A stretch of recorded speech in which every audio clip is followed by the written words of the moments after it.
नमस्कार, मी नयन पवार KTV न्यूजमध्ये आपलं स्वागत करते। प्रथम नजर टाकूया ठळक घडामोडींवर। दिनांक 10 मे 2021 रोजी जे पॉवर ग्रुप तथा जे पॉवर फाउंडेशन यांच्या वतीने शिवाजीनगर आणि आसपासच्या परिसरात माहे रमजान दरम्यान तसेच कोरोना दरम्यानच्या पार्श्वभूमीवर सुरू असलेल्या टाळेबंदीमध्ये रहिवाशांना विनामूल्य नियमित लागणारे म्हणजे शिदा खाण्याचे जिन्नस वाटप करण्यात आले।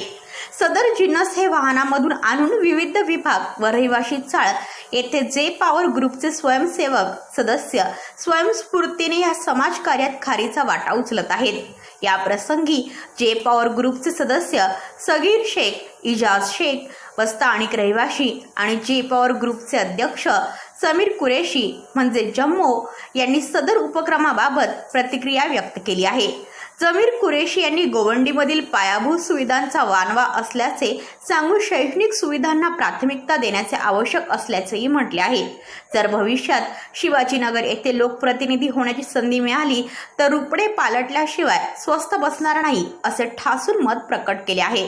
या उपक्रमात सहभाग देण्यासाठी जे पॉवर ग्रुपचे सक्रिय सदस्य राशिद शेख, शरीफ शेख, दानिश शेख, सतीश चौरसिया आदि उपस्थित राहिल्याची माहिती आसिफ खान पठाण यांनी KTV न्यूजच्या प्रतिनिधींना दिली आहे।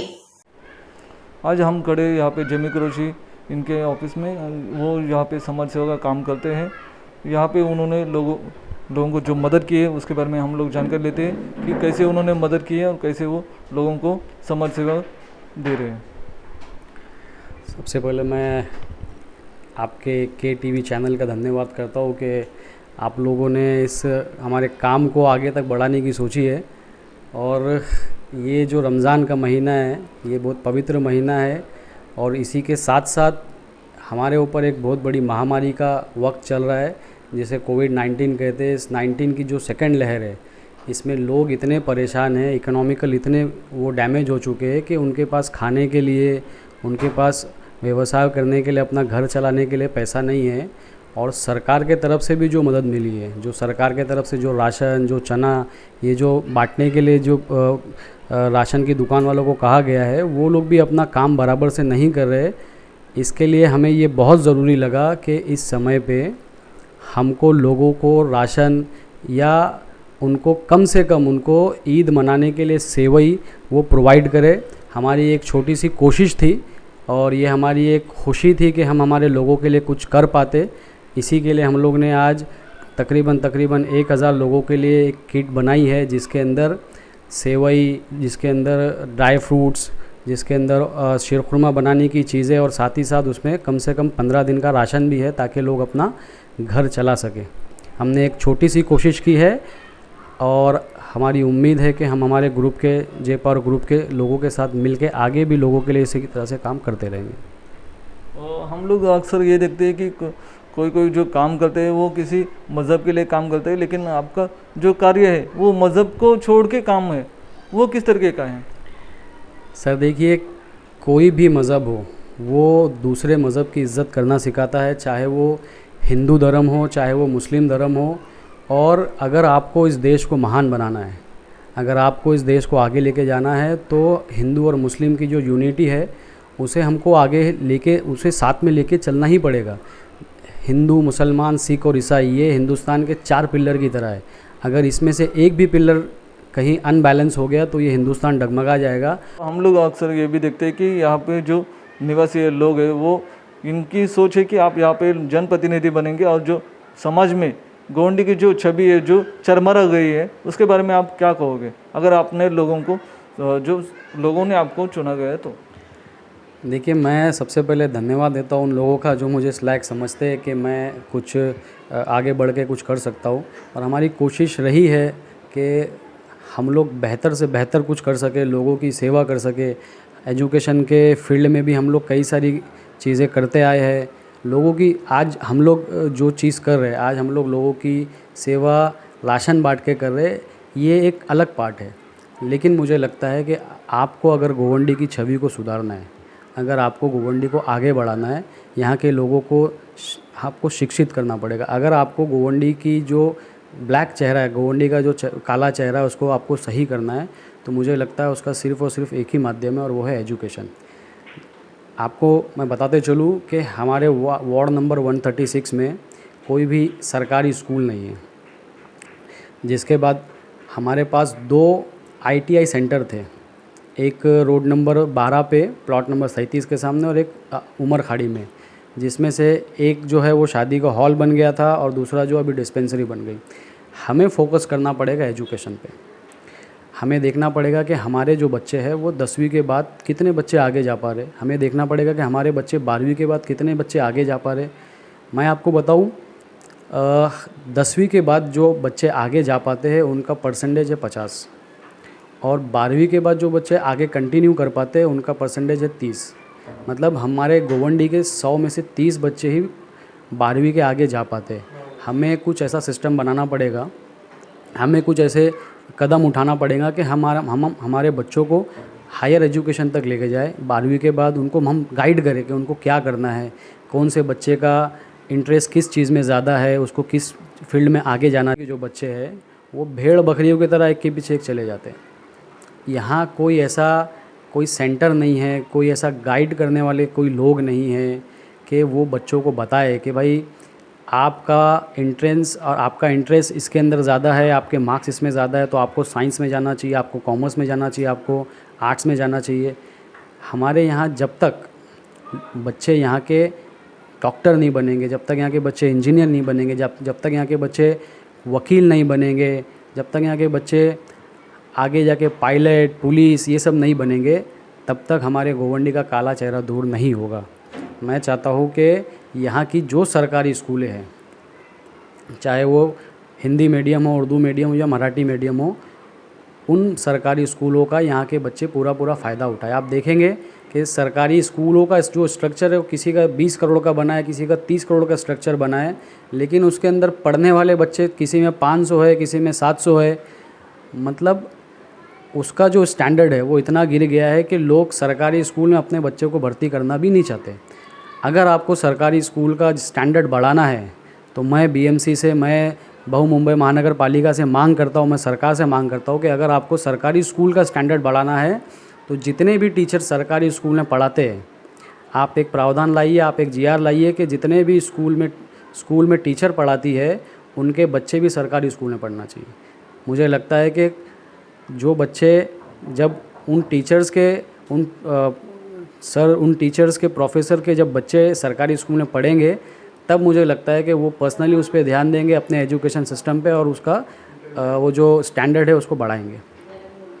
हम लोग ये भी देखते हैं कि गोवंडी और मानखुर विभाग में एक भी कॉलेज नहीं है या एक भी ऐसी गोवंडी मानखुर में स्कूल नहीं है अवेलेबल जो कि लोगों को मतलब अच्छी शिक्षा दे पाए।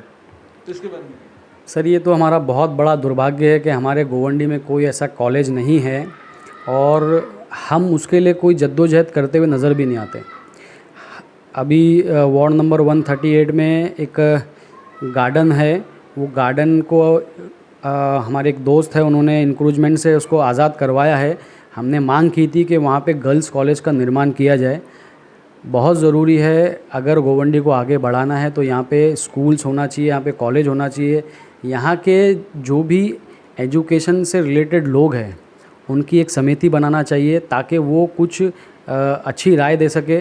मैं धन्यवाद करता हूँ आमदार साहब का। आमदार साहब प्रयास करते रहते, अबू हाशिम आज़मी साहब, कि यहाँ कॉलेज बने, यहाँ पे उनका एजुकेशन सिस्टम यहाँ का अच्छा हो, लेकिन जो साथ उनको मिलना चाहिए कारपोरेटर से, मुझे लगता है कि वो नहीं मिल पाता है।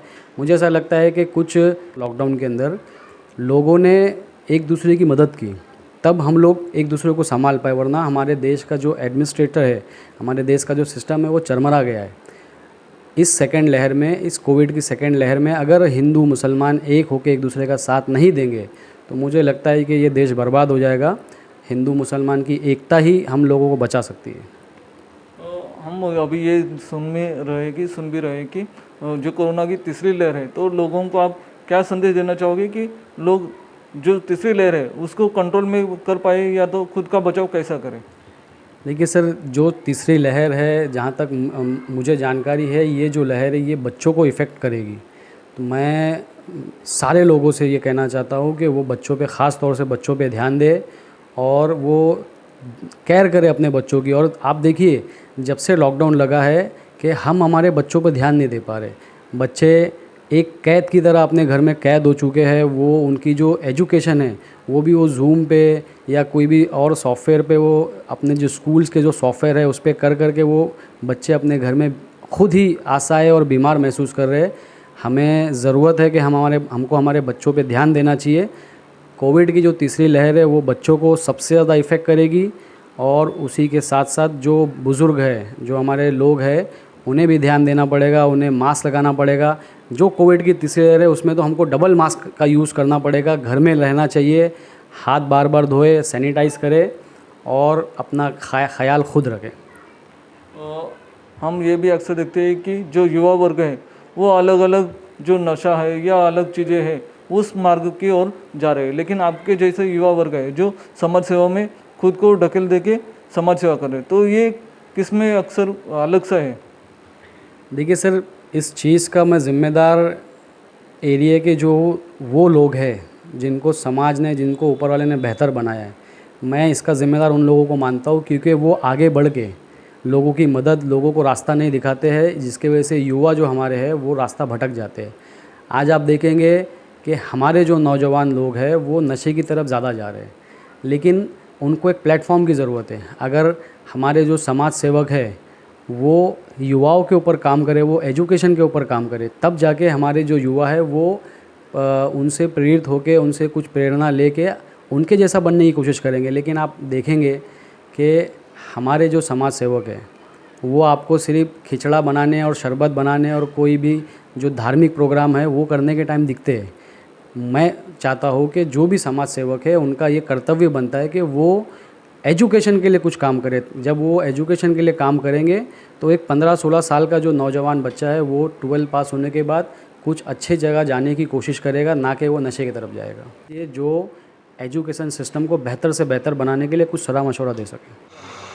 नमस्कार, मैं विनोद कामले, आप देख रहे हैं KTV न्यूज़। यहाँ पे गोंडी में ज़रूरतमंद नागरिकों की मदद की जा रही है जे पावर ग्रुप की तरफ से। यहाँ पे हमारे साथ वहाँ के निवासी मौजूद है, वो क्या बात कर रहे हैं हम लोग सुन उनकी तरफ से। अस्सलाम वालेकुम, जय महाराष्ट्र। ये आज बैगनवाड़ी ईदगाह मैदान गोवंडी में जम्मू भाई की तरफ से जे पावर ग्रुप की तरफ से कुछ 300-400 किट आया है रमज़ान महीने में 27वें रोज़े के लिए। गरीबों के घर तक हम लोग उनकी मदद कर रहे हैं जम्मू भाई की मदद से। जम्मू भाई हम सबका उन गरीबों का ख्याल रख रहे हैं कि रमज़ान ईद के दिन उनको घर में कुछ सामान पहुँचा दें। यहाँ पे हम लोग देख रहे हैं कि ज़रूरतमंदों की तलाश करके आप मदद कर रहे हैं। वो कैसे आप उनकी तलाश कर रहे हैं और कैसे उनको क्या पद्धति से आप उनको ख्याल रख रहे हैं? हम लोग लोगों के घर घर जाके उनसे उनकी हाल पूछने के बाद, हाँ आपका कंडीशन कैसा है, जो वीक लगा, जो कमज़ोर लगा, उनका नाम नंबर लिख के उनको एक किट पहुँचा रहे हैं घर घर जाके। अभी ये रमज़ान का महीना चालू है, कितने दिन से आप ये कार्य कर रहे हैं जो समाज के लिए संदेश देने के लायक है? अभी जैसे कि जम्मू भाई ने इससे पहले भी बहुत से काम कर चुके हैं। अभी ये कार्य करने को हम लोग को कम से कम 20 दिन के ऊपर गया। सारे सब सामान जमा करना, सब किट बनाना, लोगों तक पहुंचना, उनका हालचाल लेके उनको कूपन बांटना, ये टोटल प्रोसेस को हम लोग को 20 दिन के लगभग लगा। हमारे यहाँ के समाज सेवक भी खड़े हैं, वो भी बात कुछ करना चाह रहे हैं, आप क्या बताओगे? नमस्कार, जय महाराष्ट्र। जैसे सगीर भाई ने बताया कि 20 दिन से का प्रोसीजर था। ये मेन गोंडी का जो क्राउड है बहुत ज़्यादा है और वार्ड नंबर 136 का क्राउड उससे भी ज़्यादा है, तो उसमें से कुछ ज़रूरतमंद को ढूंढना और उनको सही मदद पहुंचाना वो इम्पोर्टेंट था। इसके लिए इतना लंबा प्रोसीजर लग गया है। और जैसे कि जे पावर ग्रुप ने हर साल कुछ ना कुछ अलग ही करने की कोशिश किया। ये साल किट बांट रहा है, 250-300 लगभग किट यहाँ पे आया है। और अगले साल 60 दिन का किचन चला था, जो ये साल क्राउड ना हो इसलिए किचन बंद किया गया है। ये तो किचन प्रोसीजर भी स्टार्ट था। इसके लिए ये ईद का एक तोहफ़ा है जो लोगों को दिलों तक का पहुँचने की कोशिश है। और जे पावर ग्रुप हमेशा कुछ ना कुछ अच्छा काम करते रहेगा इंशाल्लाह आगे भी चल के। और इसी साथ में हम लोग सबको जे पावर ग्रुप से ईद मुबारक बोलते हैं। थैंक यू, जय महाराष्ट्र। आप यहाँ पे निवासी है, यहाँ पे जे पावर ग्रुप किस तरीके से आप लोगों का सुरक्षा रख रहा है, खाने पीने की जो चीज़ें उनको आपको मुहैया कर रहे हैं, क्या बताओगे? ये तो अच्छी बात है कि मतलब रमज़ान के महीने में मदद की हम लोग की, क्योंकि और लोग भी आते नहीं है झाँकने के लिए। जिस तरह से जे पावर ग्रुप जो है हमारे लिए मदद कर रहा है, उनके लिए बहुत शुक्रिया उनके लिए। और इसका क्या कहूँ, आगे भी उनके लिए दुआ निकलेगी रमज़ान के महीने में, क्योंकि रमज़ान का महीना ऐसा कि जो दुआ होती है वो कबूल होती है। और इंशाल्लाह आगे उनके लिए हम लोग बहुत कुछ करने की तरक्की करते हैं। अभी ये जो हमारा जय ग्रुप है, अभी जय पावर ग्रुप जो भी है, तो जो अभी फ्यूचर में हम लोग उनको आने के लिए इनवाइट करते हैं कि वो आए और हमारे इलाके को जरा सुरक्षित करें। Video reporter Vinod Kamble, KTV news, Mumbai. आजचं बातमीपत्र इथेच संपलंय. पुन्हा भेटूया उद्याच्या बातमीपत्रात. आपल्या परिसरातील बातम्या आमच्यापर्यंत पोहोचवण्यासाठी स्क्रीनवर दिलेल्या क्रमांकावर संपर्क साधू शकता. दूरध्वनी क्रमांक 9833235011.